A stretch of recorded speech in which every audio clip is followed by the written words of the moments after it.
പറശ്ശിനി കടവിലെ മുത്തപ്പൻ ചരിതങ്ങൾ കേട്ടുകൊള്ളുക.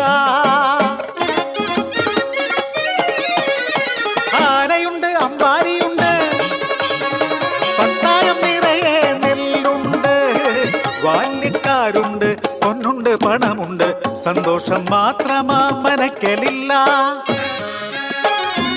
ഉണ്ണി പിറക്കാത്ത ദുഃഖത്തിൽ കഴിയുന്നു ശിവഭക്തരാം തമ്പ്രാനും തമ്പ്രാട്ടിയും.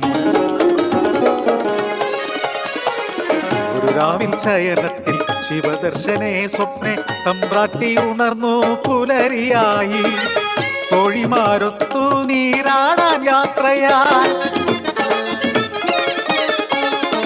ആ പൊൻപുലരിയിൽ കുളിക്കടവിൽ തേജസാൽ ജ്വലിക്കും ഒരു പൈതൽ ശിവദേവൻ നൽകിയ നിധിയല്ലയോ. മനക്കലോ സന്തോഷം അലതല്ലി. ഉണ്ണി വളർന്നു ബാലനായി.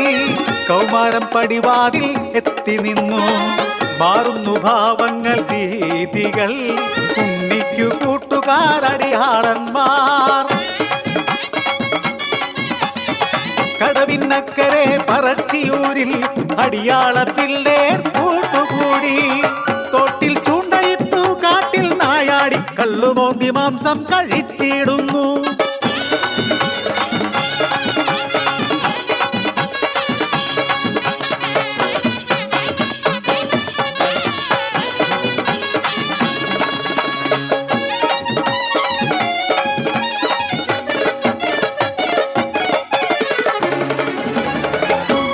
പരദേവതേ ഇല്ലം മുടിച്ചിടുമല്ലോ. കോപിഷ്ടയാകുന്നു തമ്പ്രാട്ടി. ഉണ്ണിയെ മച്ചിൽ ബന്ധിക്കുന്നു. ജലപാനം നൽകില്ല പൊന്നുണ്ണി. ഗുരുത്തക്കേടുകൾ ഏറെയായി. അല്പം കഴിഞ്ഞപ്പോൾ അമ്മ തൻ മാനസം സ്നേഹമായി, പിന്നെ വാത്സല്യമായി. മനക്കലെ മച്ചിന്മേൽ എത്തിയ അമ്മ അറപ്പുരവാതിൽ തുറന്നു നോക്കി. ആകെ സ്തംഭിച്ചു തമ്പ്രാട്ടി. ഉണ്ണി വളർന്ന് മച്ചും തകർത്ത് ഉഗ്രരൂപമായി അലറിയിടുന്നു. തലയും മുഖവും കാണാനില്ല. പരിഭ്രമിച്ചോടി തമ്പ്രാട്ടി പടിപ്പുരവാതിൽക്കലെത്തി നിന്നു.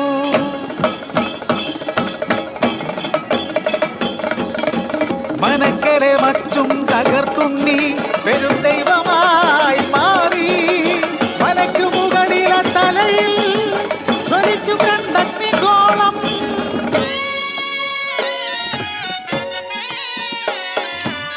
ഭയന്നൊര തമ്പ്രാട്ടി നോക്കാനാവാതെ കൈകൾ കൂപ്പി നിന്നു. അലറുന്ന ഉണ്ണി അമ്മയോട് ചൊല്ലി, മനുഷ്യനു ജാതിയൊന്നാണ്. അടിയാളപ്പറയർക്കു ദൈവമാകും ഞാൻ. മുത്തപ്പൻ ദൈവമായി നിറഞ്ഞാടും.